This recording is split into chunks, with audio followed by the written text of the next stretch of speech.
to MBNA's Monument Matters. We're taking over now, yeah, we run this town. This is our world. You're just living in it. Yeah, just rule the world. Welcome to a special takeover episode of Monument Matters. Sorry, Mike, it's the girls today. I'm Cristine Bouwkamp, and I serve as the president of Wynn NBNA, Women in Monument Builders of North America. And today we're taking over the podcast to talk about relationships, challenges, and opportunities shaping the monument industry today. Created in 2022, Wynn NBNA is a unique organization within MBNA that builds connections, encourages professional growth, and supports women across all areas of the industry. Joining me today are Courtney Swart, CM Office Manager at B&S Memorials, Inc., and current Wynn NBNA Vice President, Courtney, and Abbey Metcalf, CM, Executive Assistant Main Salesperson at Hutton Monument Company, and the very first president of Wynn NBNA when it was founded in 2022, and Ryan Worthington, CM AICA, co-owner of Worthington Monuments and past president of MBNA, and absolute OG of Wynn NBNA. Thank you so much, everybody, for being here today. Glad to be here. We wanted Thanks. to take over the podcast just so that we could talk a little bit more about Wynn NBNA. And so I have some questions for you guys. You ready? Ready. Okay. Ready. Not Let's do it. prepared, no notebooks, just off the cuff. All right. Well, why don't each of you tell everybody a little bit about how you first became involved in the monument industry? Courtney, let's start with you. Okay, I was actually working within the death care industry at a funeral home for several years. And me and my husband, we were pregnant with my first son. And I just couldn't be around the chemicals or the heavy lifting or the heat with the crematory. So I took some time off and regrouped. I came back and I started looking for jobs. And this popped up. B&S Memorials was just starting right before the pandemic. And I said, it's a different part of the death care industry, so that works great. So that's how I got into it. It was fun, and yeah, Nice. Well, glad you're here for sure. yeah. Abby, you want to go next? Yeah. So I actually never knew that this was even a thing. I didn't think about it, I guess. I mean, I know things are made, but I had every intention of going in medical field. I had just finished some certifications and was planning on getting a job in a hospital. And a friend of one of my sons, his mom had given me a business card. It said, "Oh, I know somebody that needs you in their office." And I was like, "Oh, you know a doctor?" Because I was struggling to find a position at an office. And she was like, "No, not exactly." So I entertained the idea only because I wanted to get out of retail. And at the moment I was in retail, my dad had just passed away during the holidays and I missed all the holidays because of retail. And I was like, I'll do anything to get out of this right now. And so when I went for the interview, I tried to not get in job and ended up saying I would take it for 30 to 60 days and then reevaluate. And before 30 days was over, I just was in love with it. And 60 days, I forgot that I really wanted to even look into medical. And so this really has just become a passion and a love for me. So I'm here to stay. Nice. Ryan, what's your story? So, actually, Matt and I started this company when we were still in college. And Matt was working out of another monument company's shop, like renting space from them. And I was doing all the bookkeeping and, all the paperwork from our house. And then when we graduated, Matt made that his full-time job. And then I had another year of school left and I finished school. And of course, starting a business, there weren't a lot of paychecks coming in. So we always joked that I had to go get a real job. So I went and was still helping him on the side, but, had my career and did that for several years and kind of never thought that I'd come back to the pigment company. And then once we had our third son, I wanted more flexibility. And so came back and now here full time and love it and am glad to be back and part of it. That's kind of how I ended up here. Fantastic. My story is one that I've told before. I think you ladies probably know it. And that is that I had just had a baby. She was 3 months old, and my friend's parents owned a monument company. And they said, "Hey, Cristine, do you want to come in a couple days a week for a few hours and cut obituaries out in the newspaper for us?" And then glue stick them to index cards, find their address in the phone book, and that's kind of it. And I was like, "Yeah, sure, I can do that." So, yeah, just that part-time work. And like Abby, love it. And I could not learn enough. I wanted to know everything right away. So, well, next question, maybe a little bit tougher, something to dive in a little deeper. I wonder if you guys can share, if you have one, just one lesson that you learned on early in your career, that maybe even still shapes how you work today. Yeah, I'll go first. I think that I learned early on after being around a bunch of people that, you talk to a supplier, you talk to client, you talk to whoever, and they tell you, hey, I'm going to get you this photo and tomorrow, or I'm going to deliver this on this time. And I started realizing that a lot of people were telling me what they were going to do and not following through on it. And so I kind of made it my goal not to make any promises that I'm not going to keep. So, sometimes it's really easy to say, if we're in a Wynn NBNA meeting and Cristine says, hey, I need a volunteer for this, it can be really easy to say, oh, I'll do it. But to step back for a second and make sure that you're really going to do what you say you're going to do. So whether it's from promising a client a turnaround time or telling, your employee, I'll get back to you tomorrow on that. I think it's really important not to make promises that you're not going to keep. So I try every day to make sure that before I hit send on an email or hang up a phone call, that whatever I just agreed to, I'm going to do it. Yeah, that is such a really good lesson, I think, for everybody to learn from. Thank you. A lesson I Courtney or really Abby? learned early in working, this isn't in the monument industry necessarily, but I got my first job when I was 13 and I worked in a dog kennel and I would be sent out there to do all kinds of different stuff, but we had like this 100-foot hose. And I remember just rolling that thing up and sticking it up so it wasn't on the floor anymore. And I remember my boss at the time, he came out and he's like, "Come here, take a walk with me. Look at this. What is this?" And I was like, I got the hose put up. It's off the floor. What?" Like I didn't. And he's like, "That's not how we hang hoses. You hang it this way." And it was done very neatly, like, in a reel like it should. And what I learned from that was do it right the first time and you don't have to keep redoing things. So like take the time to do something, put your care and energy and intention into what you're doing the first time and follow through with it to do your best.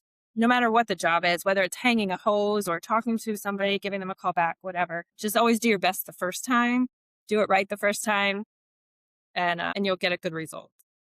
Let's say a lesson I learned early on, and I still work on it because personally and professionally, I'm bad at saying no. I'm a people pleaser.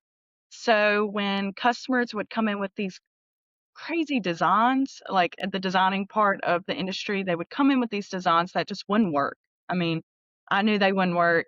And I would say, oh, yeah, we can figure it out. Or I would try to fit these teeny tiny emblems on a stone when it wouldn't blast well. And I had to learn to tell them for their benefit and to make it easier on us, and help say with compassion and educate them, like, this isn't going to work. And let me tell you why. And let's find a solution. So I still work at that every day, but that was a lesson that I learned very early on, that it is for everybody's benefit to be upfront and honest with them and say, hey, this isn't going to work. Let me tell you why it's not going to work. And let's figure out a way to get you what you want that will work. Yeah. Yeah, I like that. I think we've all learned a lesson like that. And am I saying like setting expectations up front, and just being super transparent up front? Yeah, that's a huge lesson, something that definitely will carry through. Personally, I had a family that I worked with very early on, and they had come back I don't remember how long it was that they came back. I think they just wanted to add a vase or maybe add a base, something like that, something very simple. Um, but she came in and she was telling me about her marker and all of the things that she wished she had done differently. And I'm the one that worked with her. She kept saying, I wish I would have known, da, da, da.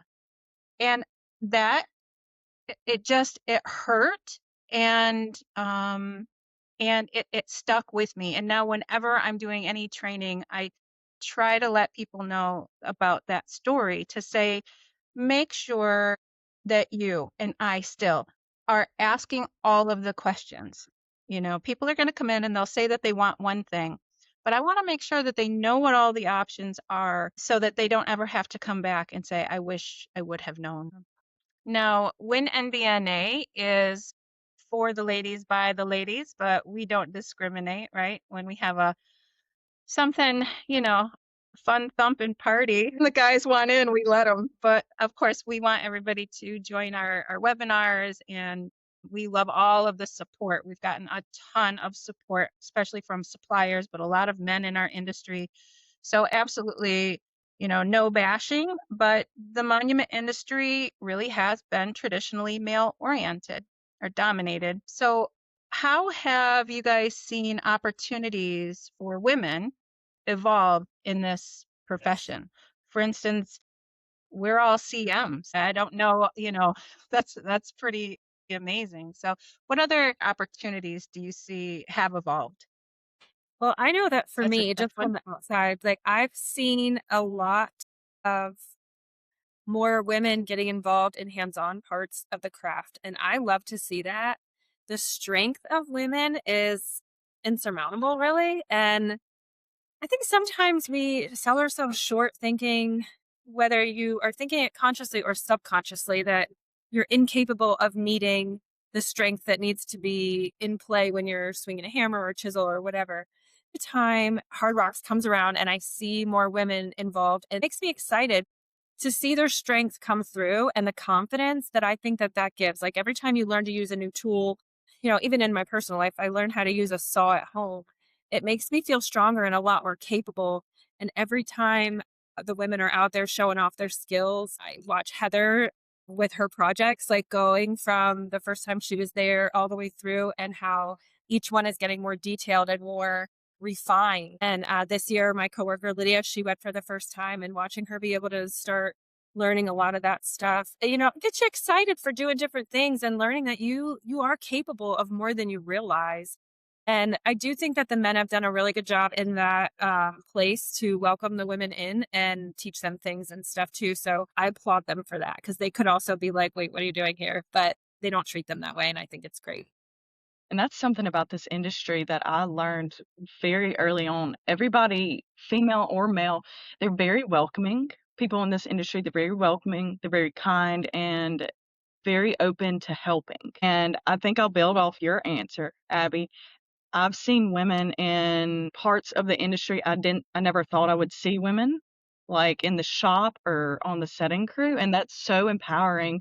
And just seeing how, you know, parts of the industry, like positions like sales and management, typically women are in, you know, we're now in the shop and we're head to head with the guys, and that's awesome to see. It's really encouraging and enlightening and a breath of fresh air.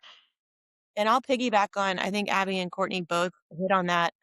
Although it has typically been a male dominated field, I've never felt like the men were excluding the women. We just weren't there. And so it takes people like Heather and others to step up and show all of us that we can be there. And I think everyone's been very welcoming with these changes coming. And so it's exciting, like you were saying, to see women in different parts of the business now. Even being taken seriously on a financial end of it, or knowing what you're talking about when you're making sales, because even that part of it was male dominated for a long time. It still may be statistically. I don't know what the numbers are, but oftentimes when you walk into a place and you're expecting men to be the ones to handle everything, they can even treat you like a client would treat you, like you don't really know what you're talking about when it comes to an answer for something. And so, being able to speak with confidence helps. I mean, Yeah, that reminds me. I had a woman come into the store one time, and she, she looked around me, like literally around me, and she said, "Can I speak to the man in charge here?" And I wanted to say, "Lady, I am the man in charge." Like there's literally not a man anywhere around here. But I said, I'm in charge. What can I help you with?" And she was like, "No, no, I need to buy a marker. I need to speak to the man in charge." And so it's not even within our industry. I think it's a public perception too, which I think has changed quite a bit. But if you've ever read through some of the old NB news, you can can really tell how far the industry has really come as far as diversity. That's a Mhm. great. What does the Wynn NBNA provide that may not exist elsewhere in the industry? I think that when MBNA provides a safe place for women, and I don't mean that there's danger elsewhere, but I know in lots of areas of life, women are afraid to speak up. And again, sometimes I think it's like a subconscious thing, to ask a question in a group where men are filling the room, you know that they have all this knowledge and have been in industry for 30 plus years, and maybe you're a newcomer, to stand and ask a question, what does this abbreviation mean, or what do you mean, home, what are you talking about? It can make you feel kind of dumb, like, and you do that to yourself because you're not dumb, you just are learning, and it's okay to learn. But when you become afraid to ask questions, you restrict the knowledge that you're getting. And with the Win group, you feel a little bit safer to ask those questions to women, where you're going to get a little bit softer answer, perhaps. Just and you're not as afraid to ask questions and make it known Okay, that you really don't know. Yeah. I agree. Yeah, for sure. There are some tables that I sit at within the industry. Like I said, everybody's great within the industry, male and female. But at some tables with like men that have been in the industry for so long and women, there sometimes I'm scared to speak up. But within within our groups, I feel it easier to speak up and ask questions or voice my opinion. And I know, like you said, Abby, I shouldn't be scared to speak up at any table I'm at, but it's a little bit easier. And I feel like when creates a safe space to where I can do that, even if I'm in the wrong, I'm gonna get, like you said, a softer response, and it definitely creates a safe space. And I Yeah. know that kind of sounds generic, but it does, and it's very nice. I think that that's so great to hear because that was intentional. I think that was one of our very first goals before we had an official vision or an official mission statement. We always said it's not a club, it's not something that you have to have membership to. Nobody is excluded. It was literally to create a space for us to gather, to be able to ask questions, support each other, find ways to grow together. Recently jumped a little ahead here, but we've got a 5K coming up, a virtual 5K, and Courtney created a tagline that is so good. We're just going to keep on using it until everybody is sick of it, and it's carving our path. And it fits right in with exactly, doing that. We're just going to keep going. We're carving the path for ourselves and for the women who, are coming up alongside of us, behind us. So, yeah, a Yeah. I safe love the space tagline. I got was to tell you. needed. Good job on that. It's so fitting to the industry too. Yeah. Does anybody have any examples of a time when one person in Win had to help another through some sort of challenge or question or business situation? I don't have a specific example, but I would recommend that anyone watching this podcast and wanting to get more involved with Win, join our Facebook group. It's a nice place where Abby it does a great job of putting questions every now and then, and it's nice to read the responses. And so I've gotten some help that I didn't even know I needed from that website or that Facebook page. People just making comments on how they would handle the situation or different things like that. So that's been a place I've seen us collaborate and work well together. Yeah, that's good. Anybody can post there. It's not just admins, it's not just committee members, it's absolutely anybody can post or even ask for private messages if it's not something that they don't want to have completely out in the public. I am thinking too about business situations. A lot of times in our committee meetings, we actually see those kind of things either on Facebook or a person on the committee has had a particular situation. And that's actually how a lot of our like webinars are born because we talk about situations and challenges and we say, well, if we're wondering about those, everybody else probably is too. This would really just make a great topic.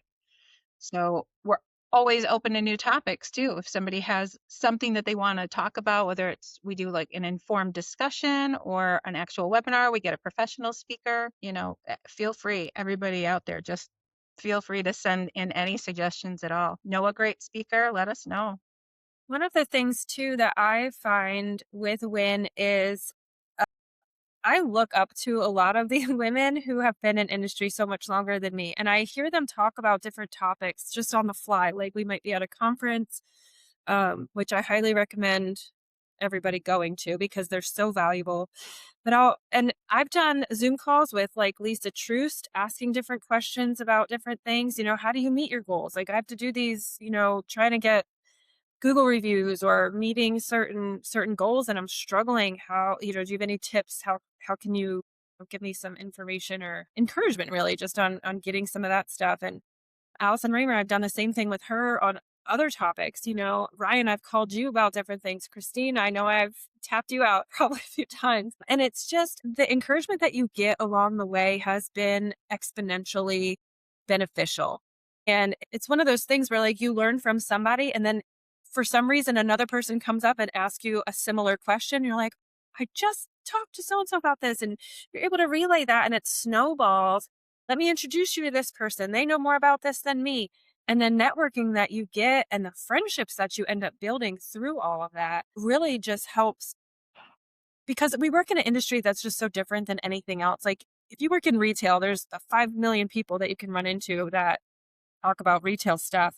Within this industry, it's just very different and more sensitive in a lot of ways. And so having those types of mentors and relationships and networking possibilities, it just makes the job easier in a lot of ways because you have those people to bounce things off of.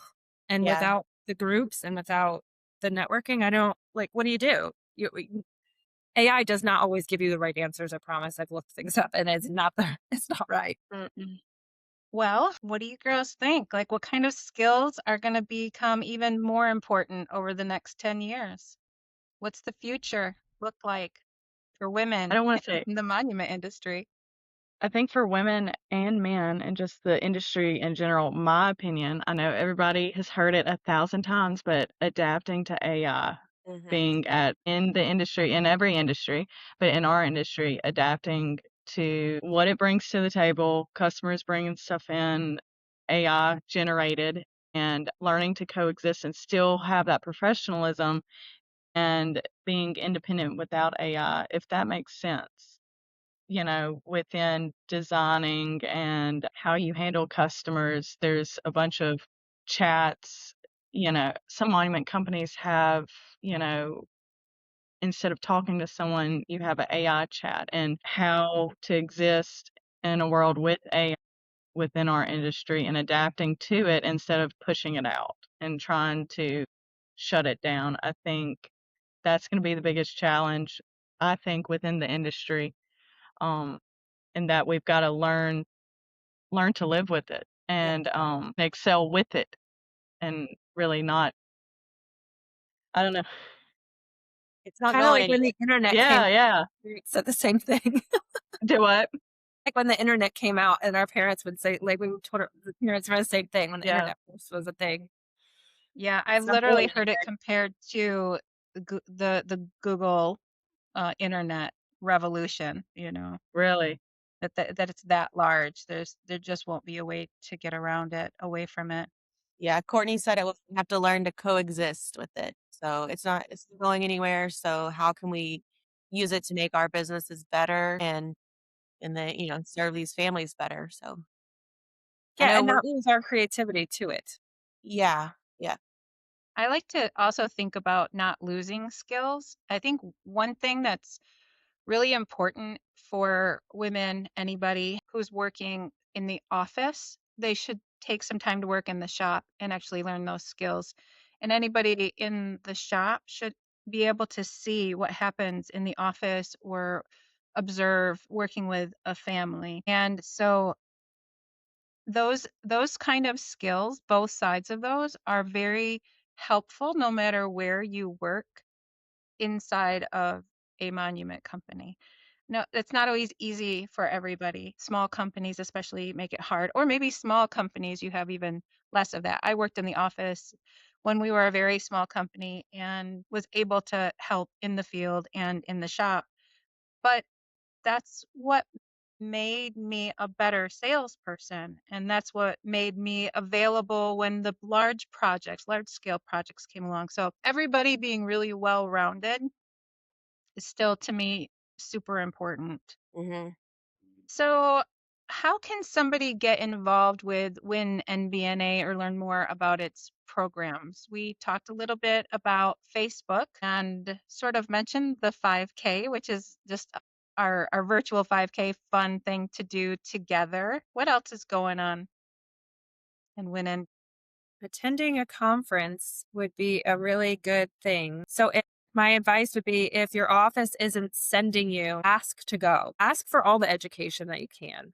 yep. And Abby, don't forget, we typically give away a free registration to the conferences. So if there's someone that hasn't been, or because it is a financial investment, but keep a lookout for our raffle to give away one. Good reminder, Ryan. Yeah, or join the committee and get Yeah. involved. I know I speak for myself, and I'm sure y'all are the same.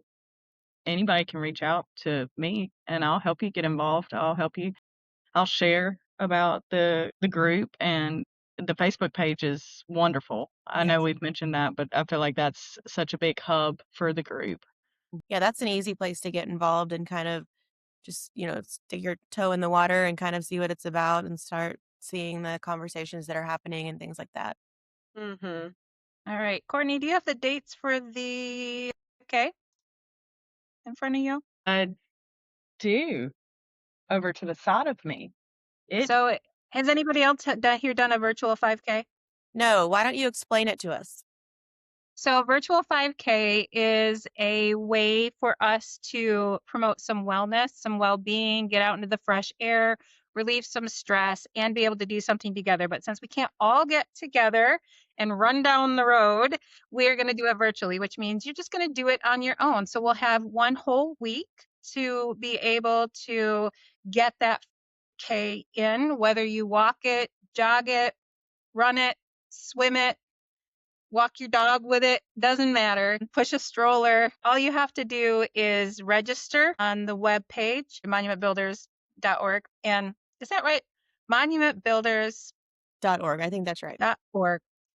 Okay. And so you can register and you'll receive a bib. So you'll have a number. You can buy a shirt if you want one. It's not included with your registration.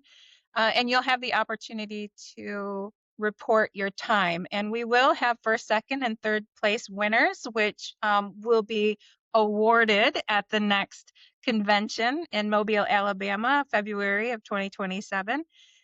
And yeah, it's just a great way for us to remind each other to keep ourselves moving, keep ourselves healthy. And one more thing for us to do together. We've got some other webinars coming up this year. We have one on QPR, which is learning to see the signs of suicide and becoming certified in understanding how to quickly respond to those things, not being responsible, but learning how to respond. We're also considering an updated informed discussion on AI for that whole DIY monument design we did about a year and a half ago. So an updated version there. We've got Lots of new information coming to our webpage. So on monumentbuilders.org, Wynn NBNA has our own webpage. We've got a little bit of information there, but that is very soon going to be extended. What else do we have going on? What were the dates? Oh, I'm really excited about Alabama. What's that, Ryan? Date for 5K?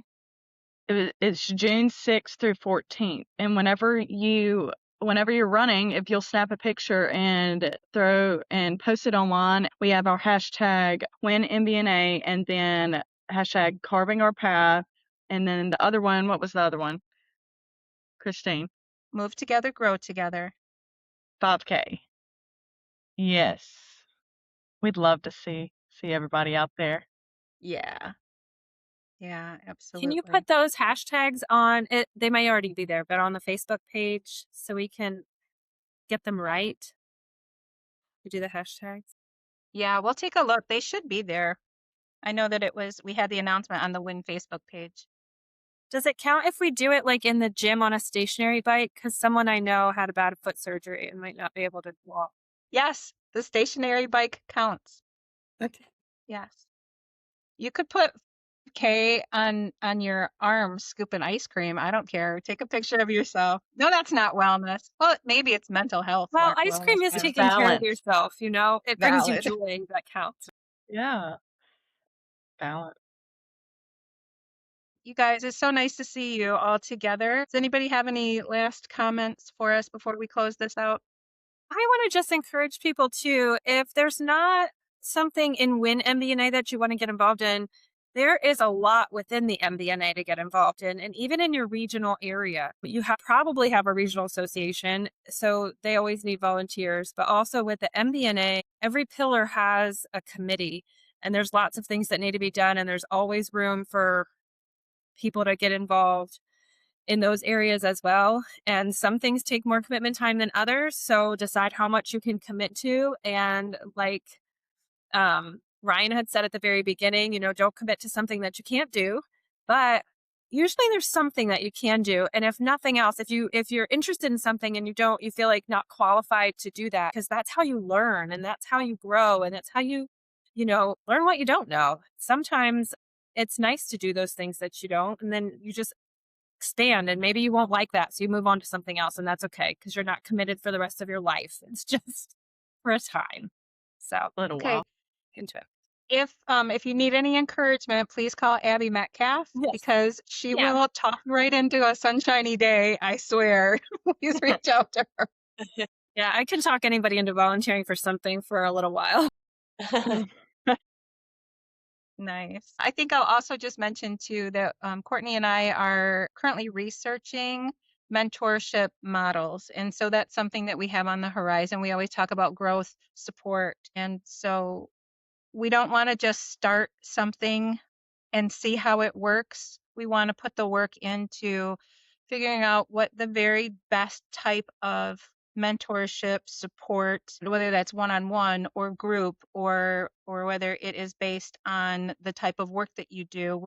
We're just going to deep dive into all of that. And so that's coming up in the future. Anybody has any experience with something that worked really well for them? Obviously, we'd love to hear about that too.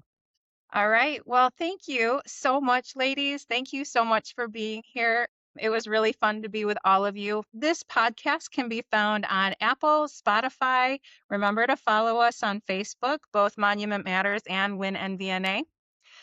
The June issue of the MB News is the members benefit issue, which features articles about the resources, education, and partnerships that will help monument builders strengthen their businesses and themselves, including the benefits of being involved with Wynn NBNA. Before we wrap up, we also want to extend a sincere thank you to Mike Johns. Thanks, Mike. Thanks for moving aside for the day. And of course, for the Monument Matters podcast for giving Wynn NBNA the opportunity to take over the microphone for this episode. So thanks everybody for listening. We really look forward to continuing this conversation at future NBNA events, programs, gatherings. So until next time, everybody, take care. Thank you.